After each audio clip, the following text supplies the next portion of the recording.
விவசாய பெருமக்களுக்கு வணக்கம். நம்ம இன்றைக்கி இந்த காணொளி பதிவில் என்ன பார்க்க போகிறோன்னா, நம்ம தோட்டத்தில் கேந்தி போட்டிருக்கோம். அதை நம்ம இன்றைக்கி பறிக்க போகிறோம். அந்த கேந்தி பறிக்கையில் நான் சில நிகழ்வுகள் நோட் பண்ணேன்.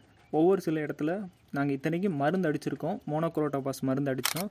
அப்பவும் ஒரு சில இடத்துல புழு இருக்குது. அந்த புழு வர்றதுக்கு காரணமான ஒரு பூச்சியை நான் இந்த வீடியோவில் காமிக்க போகிறேன். பாருங்கள், இந்த பூச்சி தான். இந்த பூச்சி உங்கள் வயலில் இருந்துச்சுன்னா இந்த புழு திருப்பியும் வர்றதுக்கு வாய்ப்பு இருக்குது. இந்த பூச்சி வராமல் இருக்கிறதுக்கு நீங்கள் ஒரு மருந்து அடிக்கிற இடத்துல 2 மருந்து கண்டிப்பாக அடிக்கிற மாதிரி வரும். இந்த பூச்சி நீங்கள் முழுமையாக கண்ட்ரோல் பண்ணால் மட்டும்தான் உங்களுக்கு இந்த கேந்தியில் வர புழுங்கிறது கம்மியாகும். மற்றபடி இன்றைக்கி நம்ம கேந்தி பறிக்கிறது ஒரு சில பூவில் புழு இருந்தது. அதை நம்ம ரிமூவ் பண்ணிட்டு ஒரு சில பூவில் புழு இருந்தால் அது நமக்கு பிரச்சனை இருக்காது.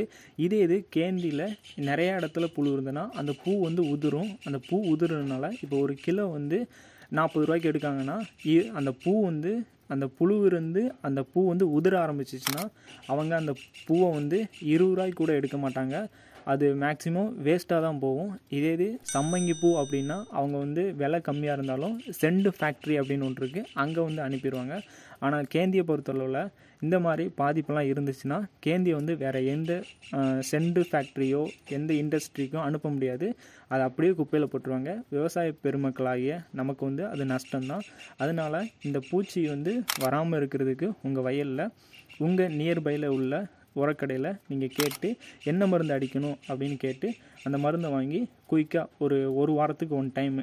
ஏன்னா பூவை பொறுத்தவரையில் 1 வாரத்துக்கு 1 டைம் நம்ம மருந்து அடித்தா அந்த எந்த பூச்சி அண்டு சில சின்ன சின்ன பூச்சிலாம் வரும், அதுவும் சில இலைக்கருகள் அந்த மாதிரி இதெல்லாம் ஏற்படுத்தும். அதெல்லாம் தவிர்ப்பதற்கு நீங்கள் பூவை பொறுத்தளவில் வாரத்துக்கு 1 டைமு இல்லைன்னா 2 வாரத்துக்கு ஒரு தடவை மருந்து அடிக்கிற மாதிரி இருக்கும்.